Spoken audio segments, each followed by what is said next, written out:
Youngstown woman who admitted to running a man down with her car and killing him is on her way to prison. A Mahoning County judge sentenced Shanay Jacobs this morning. She had entered a guilty plea to involuntary manslaughter in the death of Nathaniel Watson last October. At the time, prosecutors said the victim was Jacobs' boyfriend. In court, his mother tearfully said she misses her son. And I want to see the right justice that you see fit, Judge, and I put it in God's hands. Prosecutors say Jacobs intentionally ran Watson over with her car after the victim tried to break up an argument between the defendant and her sister. The judge sentenced Jacob to up to 9 years behind bars. A neighbor's surveillance camera caught the part that no one inside that house could see. Nathaniel Watson walked out of the front door of a home on South Schenley Avenue. Shanay Jacobs came out of that same door behind him. She was screaming. She was calling him insults. And then, according to Detective Sergeant Jerry Fulmer, who reviewed the footage, she was chasing after him. Watson kept walking. He turned his back. He was 30 years old, and he was walking away from an argument the way that people are told over and over that they should walk away from arguments. Disengage, create distance, let the moment pass.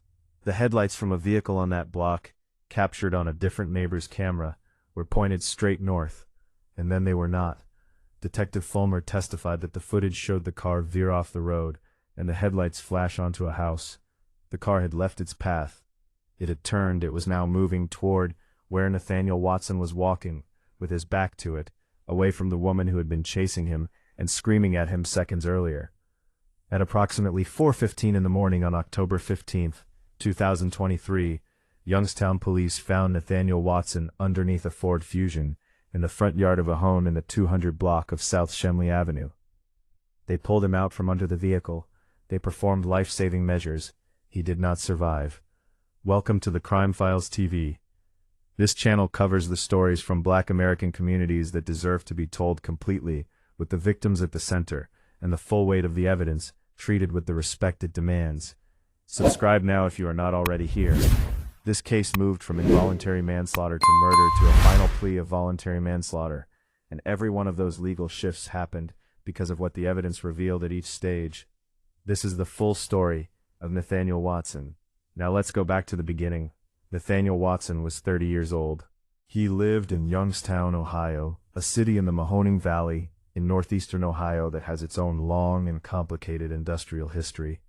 A city that was built on steel manufacturing and that has spent decades navigating what comes after the steel industry's collapse. Youngstown's neighborhoods carry the specific texture of a place that has weathered economic transformation while holding on to its own community identity, its own networks of family and friendship that persist across generations, regardless of what the larger economic landscape is doing. Watson was in a relationship with Shanay Jacobs. She was 32 years old. The specific length and history of their relationship is not fully detailed in the public record, but what is documented is the night that ended it. On the evening of October 14th, into the early morning hours of October 15th, 2023, Jacobs and Watson were together at the home of Jacobs' sister on South Shenley Avenue. Surveillance footage from that home, recovered by investigators, captured the sequence of events that would become the foundation of the entire criminal case against Jacobs. The footage showed multiple people moving in and out of the front door of the house that night. Jacobs, Watson, Jacobs' sister, a young boy who was present and who was seen at one point with a cell phone in his hand. The ordinary, mundane comings and goings of a household on an October evening, captured by a home security camera that had no idea it was about to record the beginning of a homicide investigation. At some point in the early morning hours, Nathaniel Watson walked out of the house. Detective Fulmer's testimony at the preliminary hearing described what happened next in specific and damning detail. He said Jacobs came out of the home screaming and calling him insults and chasing after him.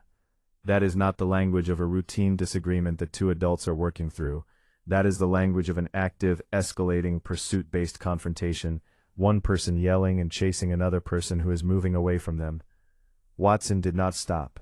He did not turn to engage with her. He kept walking away from the house, away from Jacobs in the direction of South Shenley Avenue and whatever destination he had decided on for himself in that moment. The surveillance footage from Jacob's sister's house does not show what happened next. It captures the chase beginning. It does not capture the impact. What captures the impact, indirectly, is a second piece of surveillance footage from a different house on the street. That footage did not show Watson being struck. It showed something else, something that required a trained investigator's eye to interpret correctly, and that interpretation became one of the most important pieces of evidence in the entire case. Detective Fulmer testified that the footage showed the headlights of a vehicle. At first, those headlights were pointed straight north, consistent with a car traveling in a normal, controlled direction down the street. And then the headlights changed. They veered off the road. They flashed onto a house. A car traveling in a straight line down a residential street does not spontaneously veer off the road and point its headlights at a house unless something has changed about how it is being driven. Either the driver lost control, or the driver made a deliberate decision to change direction. Detective Fulmer's testimony and the prosecution's theory built on that testimony was that the second explanation fit the evidence. The car had turned because Jacobs had turned it toward Nathaniel Watson, who had his back to the vehicle, who was walking away from a confrontation in exactly the manner that anyone navigating a volatile argument is told to do. When Detective Fulmer interviewed Shanay Jacobs in the aftermath of the discovery of Watson's body, her account of what happened evolved in a way that investigators noted carefully. She first told Fulmer that Watson had stepped in front of her car. That account, if true, would describe Watson as the person whose movement created the collision, an account that frames Jacobs as someone who struck a pedestrian who unexpectedly entered the path of her vehicle. But Jacobs later changed her account. She told Fulmer that Watson had turned his back to the car and that she then ran him over. That shift, from Watson stepped in front of my car to Watson turned his back and I ran him over, is one of the most significant pieces of evidence in this entire case, because it is Jacobs herself, in her own words, across two separate accounts given to the same detective, admitting a sequence of events that the surveillance footage had already begun to suggest independently. He had turned his back. He was not facing the vehicle. He was not stepping into its path. He was moving away from it with his back turned, in the specific posture of someone who believes the confrontation behind them has ended, and who is walking toward safety. And Shanay Jacobs ran him over from that position. The location where police found Watson's body, underneath the Ford Fusion in the front yard of a home in the 200 block of South Shenley Avenue, is consistent with a vehicle that did not stop immediately upon impact and that continued or came to rest with the body underneath it. Officers arrived at approximately 4:15 in the morning. They pulled Watson out from under the vehicle. They began life-saving measures immediately, the specific urgency of first responders who understand that every second matters in a trauma situation of this severity. Watson did not survive. He was 30 years old. He died in the front yard of a home on the same street where minutes or seconds earlier he had walked out of a door while the woman he was with screamed at him and chased him. What Jacobs did in the immediate aftermath of the impact is documented by a third piece of surveillance evidence that prosecutors presented at the sentencing hearing nearly a year later. Security footage showed the moment the car Jacobs was driving struck Watson, and then it showed her walking away from the car after he was hit, not staying at the scene to render aid, not calling 911 immediately, walking away. She returned to the scene later, after police had already arrived and were investigating what had happened. The gap between the impact and her return, and what she was doing during that gap, is one of the unresolved dimensions of the public record. What is documented is that she left the immediate scene of the collision and came back once law enforcement was already present. The criminal charges against Shanay Jacobs evolved significantly across the weeks and months following Watson's death. And that evolution itself tells the story of how the evidentiary picture developed. She was initially charged with involuntary manslaughter, a charge that reflects a killing that occurs as the result of a felony or as the unintended consequence of reckless or negligent conduct, without the specific intent that more serious homicide charges require. Within days, that charge was upgraded. Prosecutors changed the charge to murder, which under Ohio law carries a potential penalty of 15 years to life if convicted. The voluntary manslaughter charge that had been under consideration carried a maximum of more than 10 years. Murder carried far more.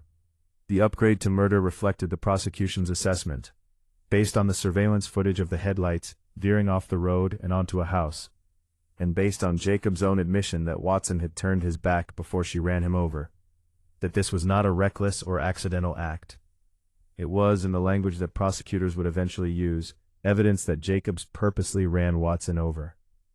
Purposeful conduct, directed at a specific person who was not facing the vehicle and who had no ability to see it coming, is the legal and factual foundation for a murder charge rather than a lesser homicide offense. Bond was set at $750,000 following the murder charge. The case proceeded through a preliminary hearing in Youngstown Municipal Court, where Judge Renee DeSalvo, after a 2-hour hearing examining the surveillance evidence and detective testimony, found probable cause that a murder had been committed, and that Shanay Jacobs may have committed it. She bound the case over to the Mahoning County Grand Jury. The grand jury subsequently returned a 5-count indictment charging Jacobs with murder, felonious assault, aggravated vehicular homicide, and domestic violence.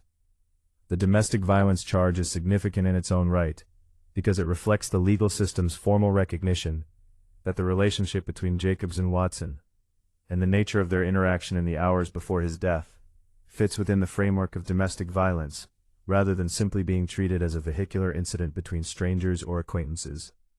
The chasing, the screaming, the insults, all of it documented on surveillance footage before the moment of impact, established a pattern of escalating conflict between intimate partners that the law specifically categorizes and addresses through domestic violence statutes. The case moved through the Mahoning County Common Pleas Court across the following months, in what the record describes as a negotiated resolution.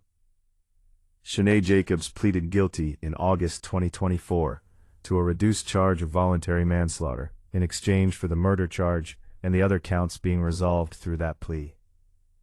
Voluntary manslaughter under Ohio law involves a killing committed while under the influence of sudden passion or fit of rage brought on by serious provocation, a legal category that sits between the most severe homicide charges and lesser offenses, recognizing that the killing was intentional but occurred in a state of extreme emotional disturbance rather than through cold calculation. The sentencing hearing took place before Judge John Durkin in Mahoning County Common Pleas Court. What happened in that courtroom is one of the most emotionally complex proceedings covered on this channel, because it involved a victim's family choosing to offer something that the legal system does not require and that grief does not always make available: forgiveness. Sherry Anderson, Nathaniel Watson's mother, told the judge she never thought she would be in the position of speaking about her son's death. That sentence, spoken by a mother standing before a court to deliver a victim impact statement about the loss of her 30-year-old son, carries the specific and universal weight of every parent who has ever had to stand in that position. No mother expects to be there. No mother prepares for that role across the years of raising a child. She is there because the natural order of a life, parent before child, has been violated, and she is navigating the specific disorientation that violation produces, while also being asked to articulate, in a formal legal setting, what that loss means and what consequence she believes it warrants. What Sherry Anderson chose to do with that moment is documented clearly. She offered forgiveness for Shanay Jacobs. Watson's cousin did the same. Both of them stood before Judge Durkin, delivered emotional statements about the impact of Nathaniel's death, and extended forgiveness to the woman who had taken his life. That choice made by people who had every right to ask for the maximum possible sentence and to express only rage and grief, without any accompanying grace, is one of the most significant human acts documented in this entire case. It does not erase what happened, it does not change the legal outcome, but it represents a specific and difficult spiritual and emotional labor that Sherry Anderson and Nathaniel's cousin chose to do in that courtroom, for reasons that belong entirely to them, and that this script will not presume to fully explain. Shanay Jacobs took the stand at her own sentencing.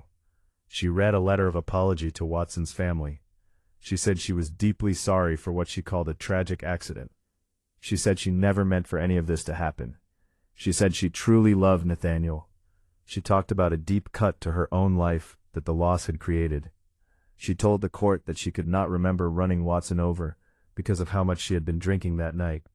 She said she also did not remember a fight she had with her sister.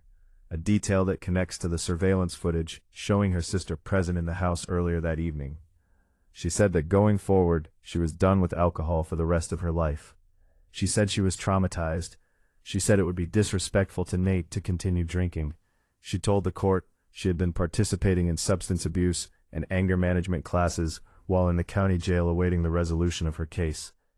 Judge Durkin sentenced Shanay Jacobs to 6 to 9 years in prison, followed by 2 to 5 years of post-release control on the charge of voluntary manslaughter. That sentence reflects the negotiated resolution between the prosecution and the defense, a significant reduction from the 15 years to life that the original murder charge carried, but still a substantial term of incarceration for a homicide that the evidence, the surveillance footage of the chase, and the veering headlights, and Jacobs' own admission about Watson's turn back, established as an intentional act committed in a state of extreme emotional disturbance. Now let us talk about what this case reveals about the specific role that alcohol plays in this category of intimate partner violence, because Jacobs' own account of the night, that she cannot remember running Watson over because of how much she had been drinking, deserves honest examination rather than simple dismissal or simple acceptance. The research on alcohol's role in intimate partner violence is extensive and consistent. Alcohol does not create violent tendencies that do not otherwise exist, but it significantly reduces inhibition, impairs judgment, and amplifies emotional reactivity in ways that can transform an argument that might otherwise de-escalate into one that produces catastrophic outcomes. The specific combination of an argument with a partner, alcohol consumption, and access to a vehicle is a documented and dangerous configuration. A car becomes, in the hands of someone whose judgment is impaired and whose emotional state has been pushed into extremity by both the argument and the alcohol, a weapon of a specific and devastating kind, one that does not require the same physical confrontation that other forms of violence require, and that can be deployed from a position of physical safety, inside a vehicle, against a person who is on foot and vulnerable. Jacobs' memory loss claim, whether fully accurate or partially constructed in the aftermath as a way of processing what she had done, does not change what the surveillance footage and her own admission to Detective Fulmer established. She chased Watson screaming and calling him insults. The car's headlights veered toward where he was walking. She admitted he had turned his back to the car when she ran him over. Whatever she does or does not remember from inside the specific haze that alcohol consumption may have produced, the sequence of events that the evidence assembled is clear, documented, and was sufficient for a grand jury to indict her for murder and for her to ultimately plead guilty to a homicide charge that required her to admit in open court what she had done. The specific tragedy of this case, beyond the loss of Nathaniel Watson's life, is the tragedy of how preventable the final moments appear to have been. Watson did exactly what people are told to do when an argument escalates beyond what feels safe. He walked away. He turned his back. He created distance. The advice that domestic violence advocates and de-escalation training universally offer, remove yourself from the immediate vicinity of an escalating conflict, was the advice that Nathaniel Watson appeared to be following in the final seconds of his life. And it was not enough, because the specific danger he was walking away from was not simply screaming and insults. It was a person behind the wheel of a car who, in a state that combined alcohol, rage, and whatever specific emotional history existed between them, made the choice to turn that car toward him. There is a broader systemic conversation that this case opens about the intersection of domestic violence and vehicular harm, a category of intimate partner violence that does not always receive the same level of public attention or advocacy resource allocation as other forms of domestic violence, but that researchers have documented as a real and significant pattern. When a vehicle becomes the instrument of violence in an intimate partner context, it complicates the legal and investigative picture in ways that purely physical altercations do not. Was the vehicle's movement reckless or intentional? Was the driver impaired? What does the physical evidence of tire marks and vehicle damage and impact location tell investigators about speed and trajectory and decision-making in the critical seconds before contact?